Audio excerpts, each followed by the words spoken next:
Hello friends, नंदन sir classes में आपका स्वागत है। चलिए हम लोग स्टार्ट करते हैं। आज टोटल 20 ऑब्जेक्टिव्स हैं 10th क्लास के, जो इम्पोर्टेंट ऑब्जेक्टिव हैं। चलिए स्टार्ट करते हैं। आपका पहला क्वेश्चन है, उत्तल लेंस को और किस नाम से जाना जाता है। इसका मतलब उत्तल लेंस का एक और नाम होता है, और वो कौन सा नाम होता है, तो आप इसका बताइए क्या आंसर होगा। अपसारी लेंस या अभिसारी लेंस या उत्तल दर्पण या अवतल दर्पण। तो इसका दोस्तों सही आंसर हो जाता है उत्तल दर्पण का दूसरा नाम होता है अभिसारी लेंस। ठीक है। और ये दोस्तों अपसारी लेंस किसको कहते हैं? अपसारी लेंस कहते हैं अवतल दर्पण को। किसको कहते हैं?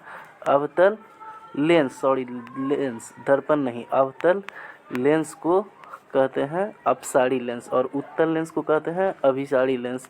ठीक है। चलिए नेक्स्ट क्वेश्चन है, अवतल दर्पण की फोकस दूरी कैसी होती है। मतलब अवतल दर्पण की फोकस दूरी ऋणात्मक होती है या धनात्मक होती है, ऋणात्मक होती है या धनात्मक या शून्य या अनंत।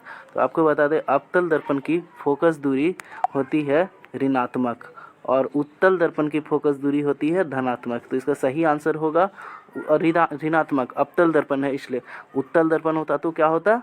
धनात्मक। ठीक है। चलिए अब नेक्स्ट क्वेश्चन, विद्युत धारा का एसआई मात्रक क्या होता है। ठीक, तो दोस्तों विद्युत धारा का एसआई मात्रक क्या होता है? ओम होता है या वोल्ट होता है या एम्पियर होता है या वाट होता है। इसका सही आंसर होगा एम्पियर। विद्युत धारा का एसआई मात्रक एम्पियर होता है। लेकिन अब इसमें जानते हैं आखिर बाकी सब का सब क्या है। ये ओम जो है दोस्तों प्रतिरोध का एसआई मात्रक होता है, प्रतिरोध का। ठीक है। और ये वोल्ट दोस्तों वोल्टेज का होता है। ठीक, वोल्टेज जिसको हम लोग विभव बोलते हैं, वोल्टेज इसको हिंदी में विभव बोलते हैं। विभव का एसआई मात्रक क्या होता है? वोल्ट होता है। और दोस्तों वाट किसका होता है? वाट होता है शक्ति का। शक्ति का एसआई मात्रक क्या होता है? वाट होता है। तो इसमें चारों आपको बता दिए, ये हुआ प्रतिरोध का, ये हुआ वोल्टेज मतलब विभव का एसआई मात्रक, ये हो गया आपका विद्युत धारा का एसआई मात्रक, और वाट हो गया आपका शक्ति का एसआई मात्रक। चलिए अब आगे बढ़ते हैं नेक्स्ट क्वेश्चन पे। नेक्स्ट क्वेश्चन है आपका, ओम का नियम किसके बीच संबंध बताता है। इसमें दोस्तों 4 ऑप्शन है, 2 ऑप्शन नीचे छिप गया, इसी में से 2 में से ही एक आंसर है, जान लो। तो देखो दोस्तों, ओम का नियम आखिर होता क्या है। ओम का नियम होता है कि वोल्टेज समानुपाती होता है करंट के, भी समानुपाती आई। तो इसमें क्या होता है दोस्तों, इसको हम बराबर करके लिखते हैं V बराबर I इंटू आर, जहाँ पे R हमारा एक कांस्टेंट होता है जो रेजिस्टेंस कहते हैं, प्रतिरोध। ये वाला फॉर्मूला आप लोगों को याद होना चाहिए, इससे न्यूमेरिकल भी आता है ऑब्जेक्टिव्स में भी। ठीक, V बराबर आई आर। तो इसमें दोस्तों V वोल्टेज है, तो इसमें वोल्टेज दिया हुआ है, फिर आई आर, आई मतलब धारा और आर मतलब प्रतिरोध। तो इसका आंसर यही हो जाएगा, धारा, वोल्टेज और प्रतिरोध। ठीक है। चलिए अब दोस्तों नेक्स्ट क्वेश्चन देखते हैं। धारा प्रवाहित तार के चारों ओर क्या उत्पन्न होता है। इसका कहना है कि जो इस तरह समझ लो कि ये एक कंडक्टर है, चालक तार है। तो तार में जब धारा जैसे इस डायरेक्शन में फ्लो होता है, तो इस तरह इसके गोल गोल भी जो है एक क्षेत्र उत्पन्न होता है, जिसको हम लोग चुंबकीय क्षेत्र कहते हैं। तो इसका आंसर क्या होगा? चुंबकीय क्षेत्र। मतलब धारा प्रवाहित तार के चारों ओर, मतलब धारा जिसमें कोई भी तार जिसमें करंट फ्लो होता है, तो उसके चारों ओर चुंबकीय क्षेत्र उत्पन्न होते हैं। चलिए अब नेक्स्ट क्वेश्चन, रसायन विज्ञान का क्वेश्चन है दोस्तों, जंग किस धातु पर लगती है। तो दोस्तों हम लोग जानते हैं कि सोना तो बहुत महंगा होता है और हमेशा चमकता है, सोना पर जंग नहीं लगता है। ठीक, और हो गया चांदी, चांदी पर भी जंग नहीं लगता है, और तांबा पर भी जंग नहीं लगता है। जंग किस पे लगता है? लोहा पर जंग लगता है। तो इसका सही आंसर हो जाएगा लोहा।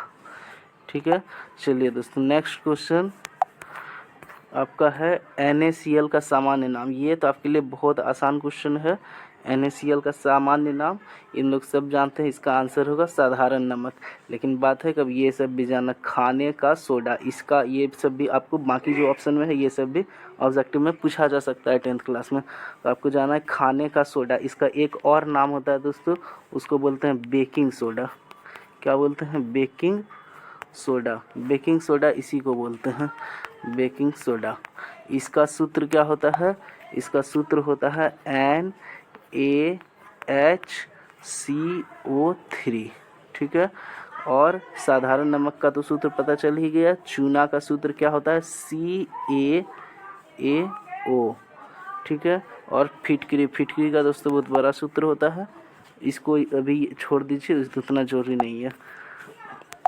चलिए नेक्स्ट क्वेश्चन, कौन सी गैस चूना पानी को दूधिया बनाती है? दोस्तों इसमें क्वेश्चन पूछ रहा है कौन सी गैस चूना पानी को दूधिया बनाती है, तो इसका राइट आंसर हो जाएगा आपका कार्बन डाइऑक्साइड। कार्बन डाइऑक्साइड जो है आपको, एक मिनट भाग्य क्वेश्चन, हाँ कार्बन डाइऑक्साइड इसका सही आंसर होगा। कार्बन डाइऑक्साइड जो है रिलीज होती है तो चूना का कलर दूधिया उजला होता है, ठीक है। चलिए अब नेक्स्ट क्वेश्चन की ओर बढ़ते हैं। नेक्स्ट क्वेश्चन है, कार्बन का कौन सा रूप विद्युत का चालक होता है?